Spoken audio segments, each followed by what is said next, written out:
Bonjour à tous et ravi de vous retrouver pour une nouvelle vidéo. Alors aujourd'hui, je voudrais vous parler d'un type de relation entre objets un peu particulier, c'est les relations plusieurs à plusieurs. Alors vous connaissez les relations de recherche ou les relations principales détail, qui sont des champs standards dans Salesforce. Là, on va se focaliser sur le many-to-many relationship. Alors, qu'est-ce que c'est déjà? Une relation plusieurs à plusieurs, ça permet à chaque enregistrement d'un objet d'être lié à plusieurs enregistrements d'un autre objet et vice versa. Vous allez le voir, on va faire un petit schéma pour mieux comprendre.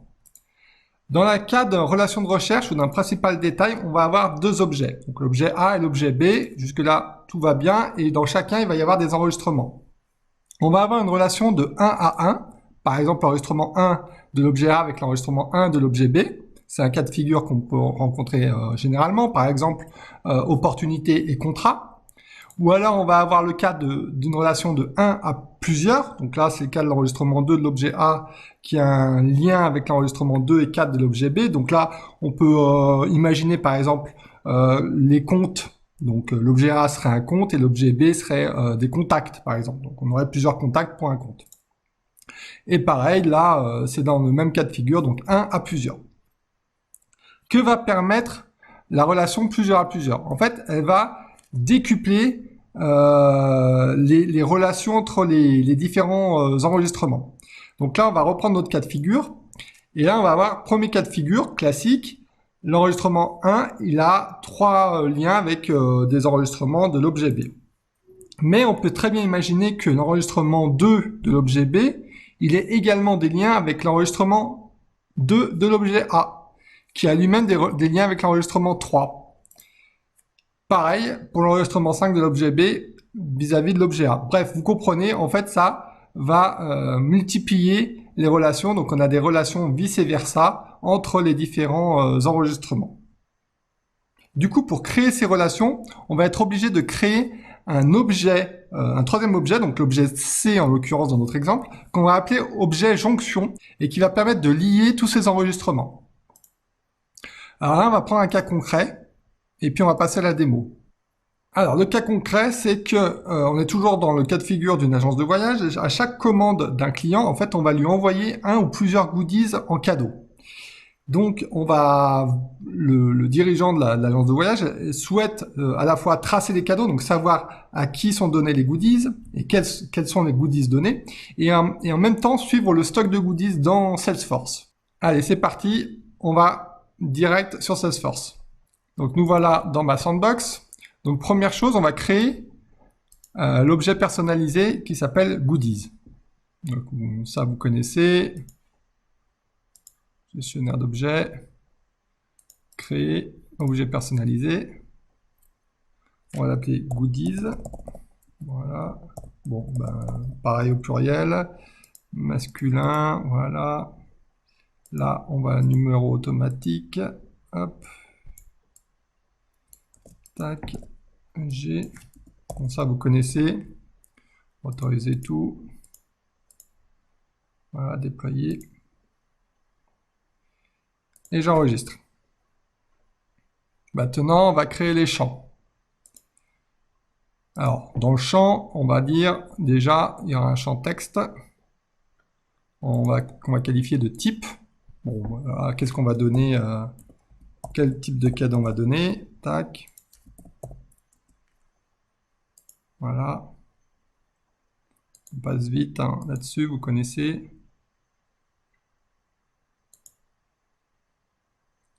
Alors, comme on veut suivre le stock, on va suivre aussi la valorisation du stock. Donc, on va mettre le montant unitaire de goodies, le montant d'achat. Donc, on va appeler ça prix d'achat.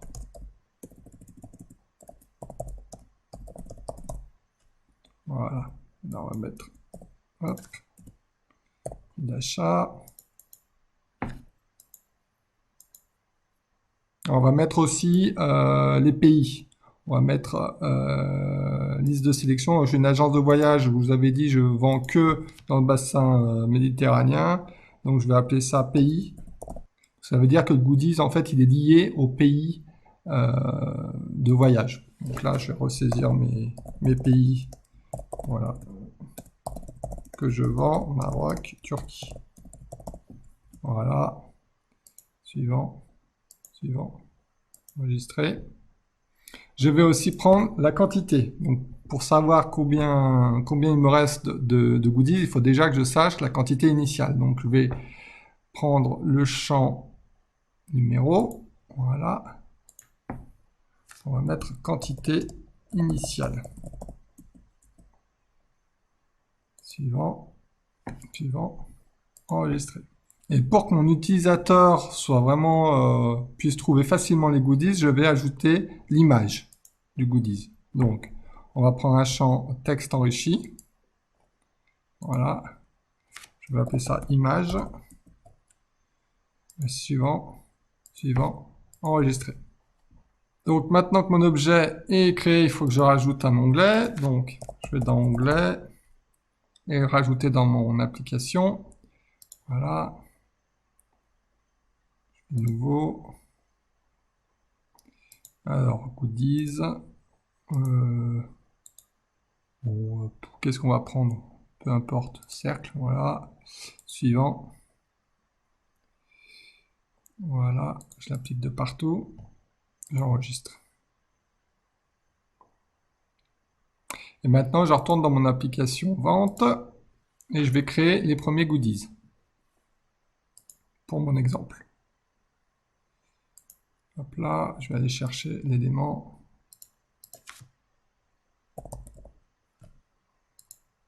Ajouter l'élément. J'enregistre. Et voilà.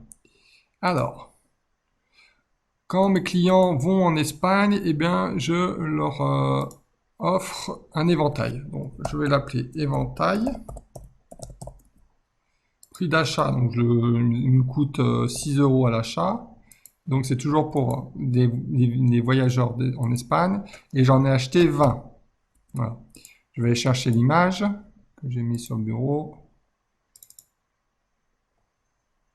Voilà. Et j'enregistre. Je vais créer un autre goodies. Voilà. Cette fois, c'est une gourde. Prix d'achat, c'est 5 €. Pareil, c'est pour mes voyageurs en destination de l'Espagne. Et j'en ai acheté, on va dire, 35 au départ. Bon, je me suis trompé. C'est l'autre. C'est la gourde. Et j'enregistre. Il me manque, j'y repense, il me manque un champ, c'est le montant total d'achat. Bon, je vais aller le créer. Modifier l'objet. Et oui, pour valoriser son stock, il faut savoir quel était le montant total d'achat. Donc c'est une formule. Donc on va l'appeler valo stock initial. Ça va être donc une devise. Et là, on va faire la formule, donc prix d'achat fois quantité initiale. Suivant. Suivant. J'enregistre. Voilà. Donc maintenant que j'ai mes goodies, voilà, j'en ai deux, je voudrais les associer à mes commandes. Donc là, par exemple, j'ai une commande de Tartampion qui est partie à Madrid. Je voudrais je lui ai donné une gourde et un éventail et je voudrais qu'ils apparaissent ici.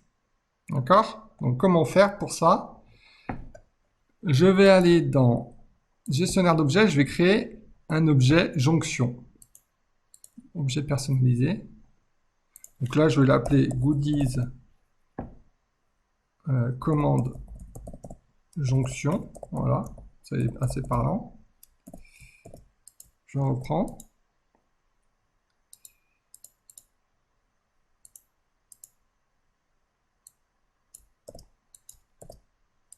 Donc, commande jonction. Voilà, 1. Et j'enregistre.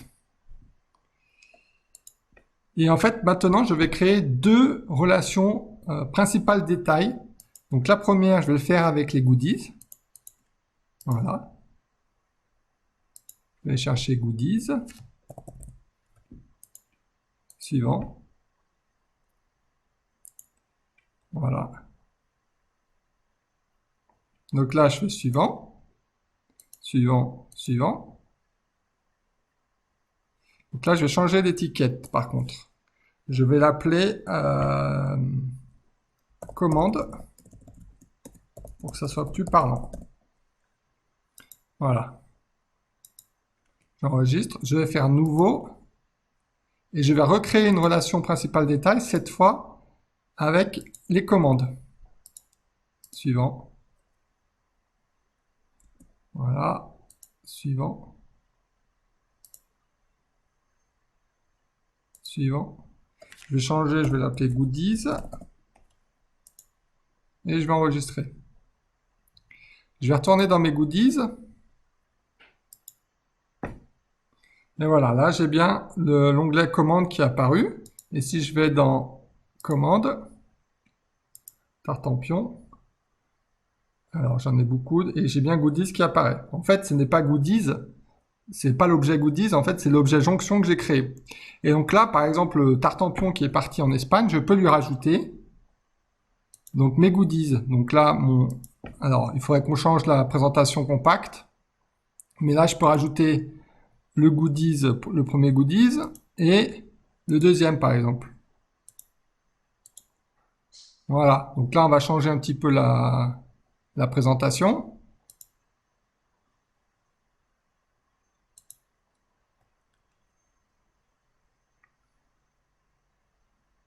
Donc je vais aller dans présentation de page, vous connaissez.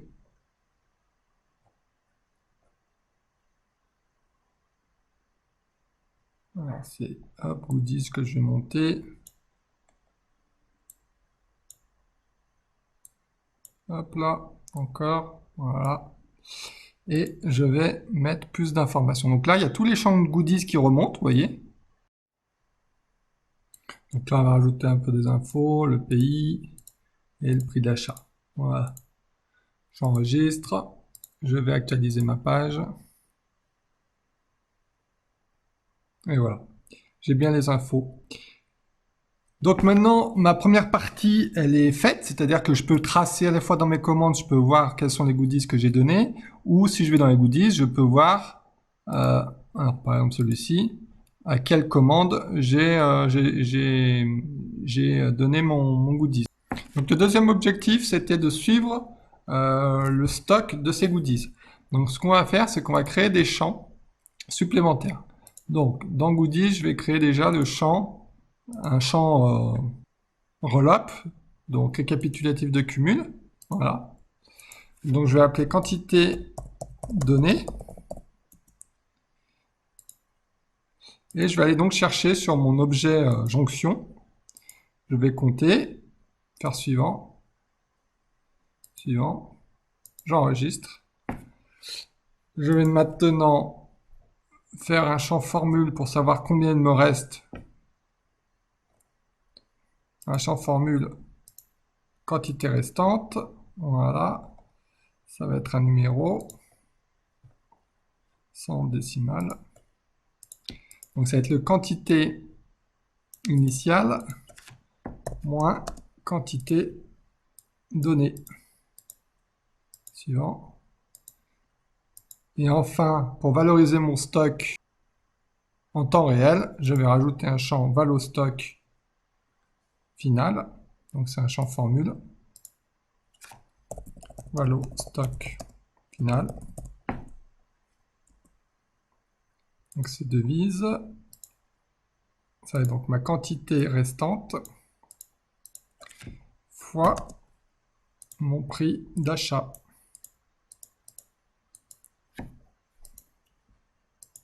Donc ça peut vous servir à suivre du stock. Bon, bah, dans le cas présent, c'est des goodies, mais ça peut être n'importe quel autre produit. Je vais mettre correctement les champs. Voilà. Donc l'image, on va la basculer tout en bas. Je vais rajouter une section. Hop. Oui. Et l'image là. Pays à droite. J'enregistre. Je vais actualiser la page. Et voilà. Donc là, j'avais qu'une commande, mais admettons, je la mets sur une deuxième commande. Ce goodies.